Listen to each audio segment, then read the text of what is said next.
Annonceurs, entrepreneurs, promoteurs et chefs d'entreprise, choisissez dès à présent votre meilleur partenaire média, Ideal Production. Ideal Production est basé à Cotonou au Bénin. Ideal Production, le partenaire exclusif de Sika TV en Afrique.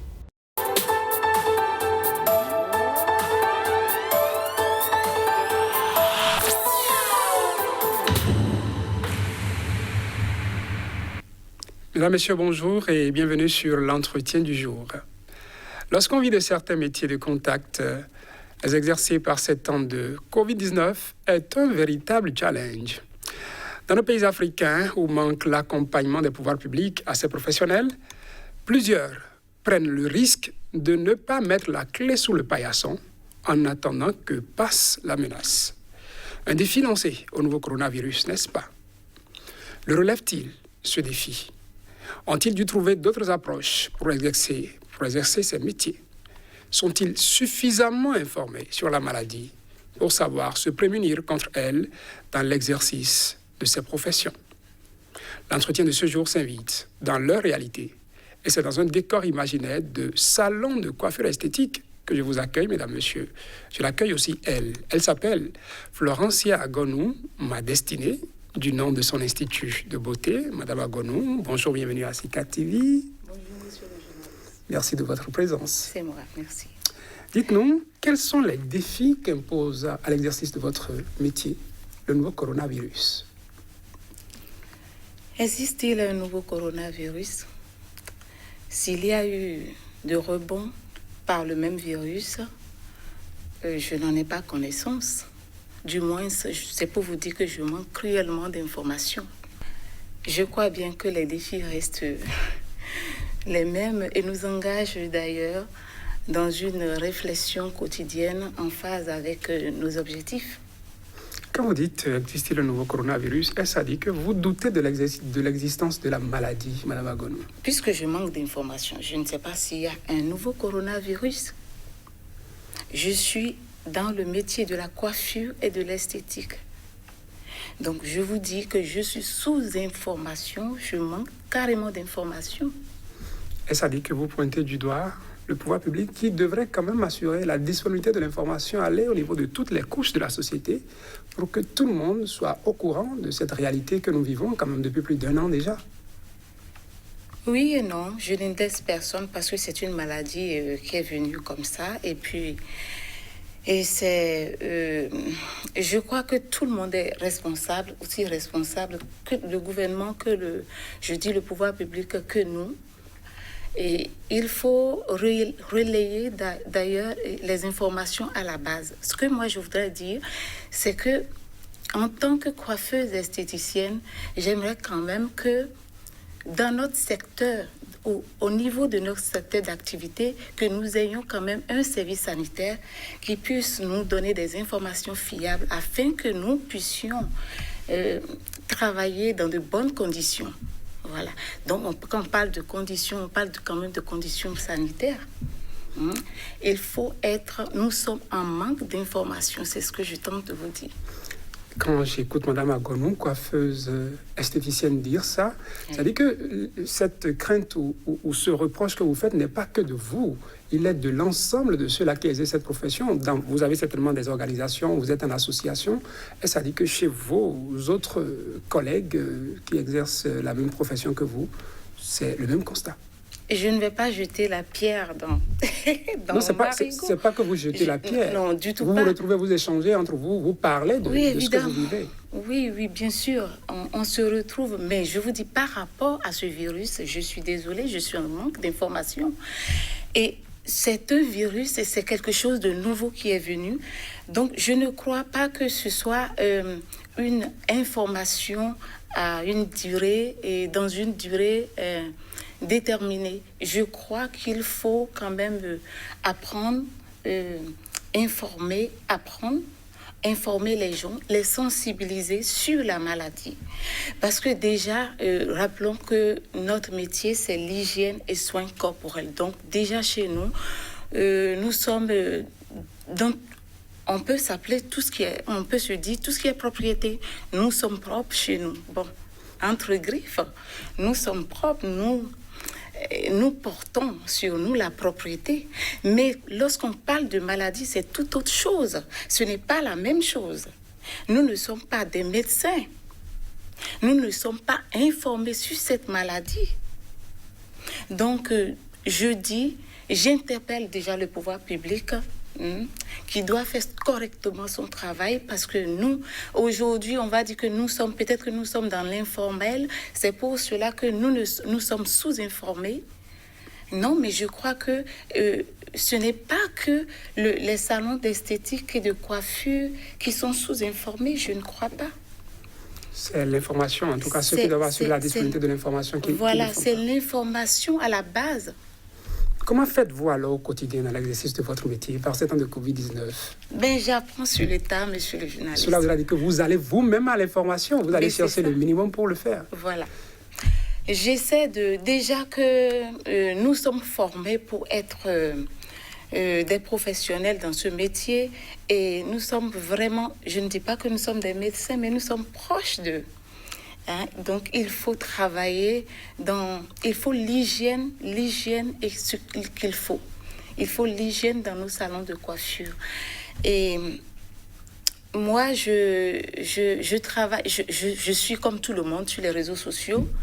Donc, lorsque je travaille, par exemple, et j'arrive à me cogner contre quelque chose de façon vulgaire, je dis, il faut qu'on se relève. Si je dis, parce que, lorsqu'on parle de coronavirus et qu'on entre dans un salon de coiffure, par exemple, dites-moi, comment vais-je me tenir avec ma cliente pour ne pas avoir ce virus?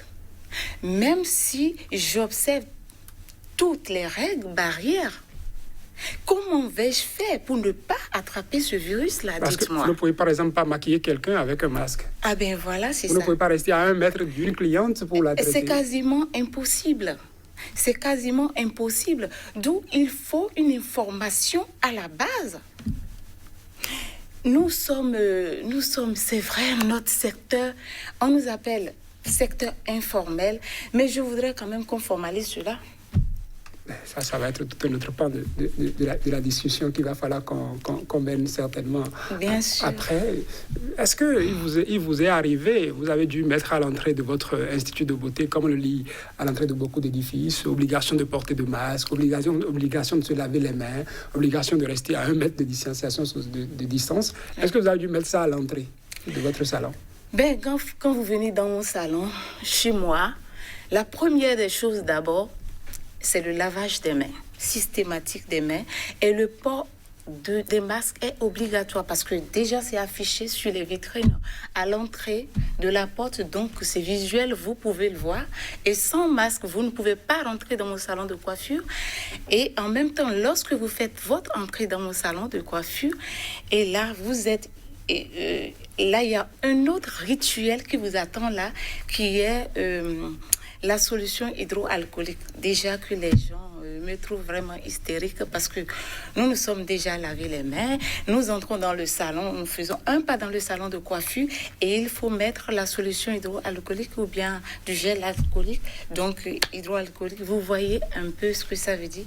Donc il faut les informer, il faut informer ces clientes-là, il faut les sensibiliser, il faut adoucir aussi leur que c'est vrai qu'ils sont, je ne veux pas dire qu'elles sont sans information, mais lorsque moi je suis sous-informée, comment voudriez-vous que j'informe ces clientes-là? Je vois que vous revenez. J'ai pris toutes les mesures qu'il faut, mais il faut l'information.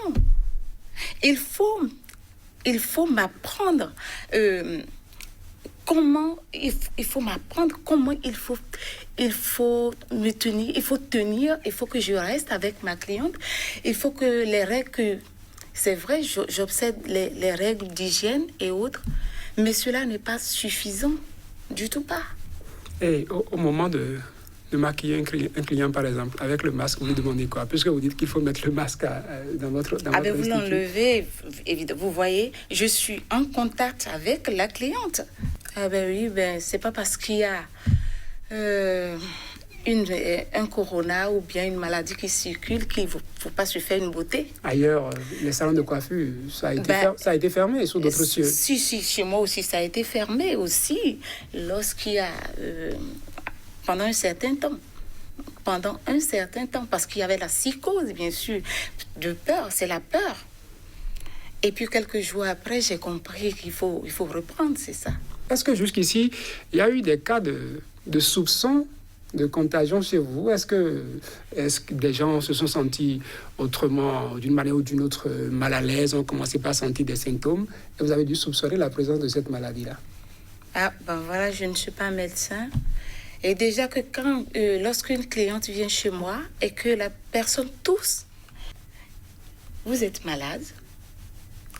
Eh bien, mais non, du tout pas. Vous imaginez jusqu'à la fin du travail, la cliente, vous n'entendez plus rien. Hein. Toutes mes filles, d'ailleurs, ont fait le dépistage, ainsi que moi-même la première d'abord. La fréquentation a-t-elle diminué quand même? La fréquentation, les premiers jours, c'était vraiment difficile. Les premiers mois, je vais dire, c'était vraiment difficile. Mais aujourd'hui, je dirais que ça a changé. Il y a eu de relâchement. Donc, il y a eu de relâchement. Aujourd'hui, les gens s'invitent déjà dans les cérémonies. Donc, quand il y a cérémonie, nous travaillons. Parce qu'entre-temps, quand même, chez vous au Bénin, les cérémonies ont été suspendues, pas de rassemblement de plus de 50 personnes. Malgré ça, il y a quand même de petites sorties. Il y a de petites sorties. C'est vrai que les cérémonies sont suspendues, mais pas plus de 50 personnes, mais allez-y voir quand même. J'imagine, Madame Agonon, que si vous demandez de lancer un appel à la fin de cette émission, que vous allez revenir encore sur l'information. Si je dois lancer un appel vers qui? Vers le gouvernement, vers l'autorité publique. Je dirais tout simplement que l'autorité mette un service en place pour la sensibilisation au plus bas niveau.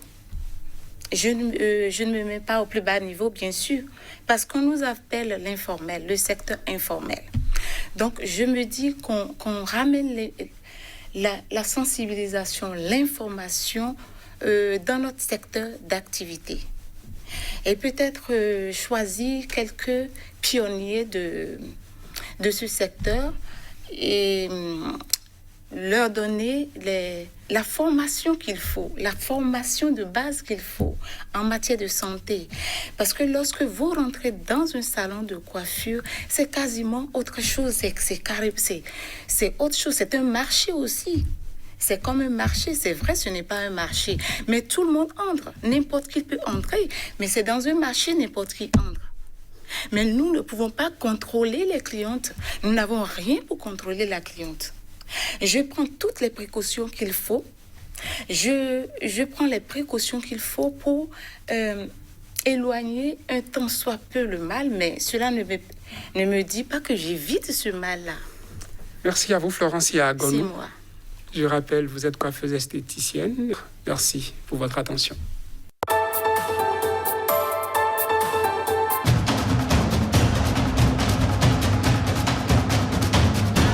Restez informés à chaque instant sur SICA.